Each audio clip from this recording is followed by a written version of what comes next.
পূর্ণভূমি সিলেট কীর্তিমান অধ্যাপক professor doctor Shafiuddin আহমেদের স্মরণ সভায় এসছি সিলেটে।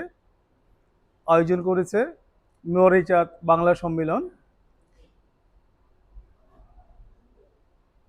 2018 সালের 1 জুলাই আমি সিলেট এমসি কলেজের বিভাগীয় প্রধানের দায়িত্ব থেকে অধ্যক্ষ হিসাবে যোগ দিতে যাই জামালপুরের একটি কলেজে।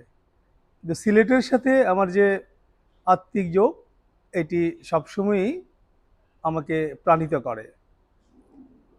ডক্টর শফিউদ্দিন মানুষকে খুব নিবিড়ভাবে কাছে টানতে পারতেন এবং তরুণদের তিনি উদ্বোধিত করতেন নতুন জীবনে জয়গানে।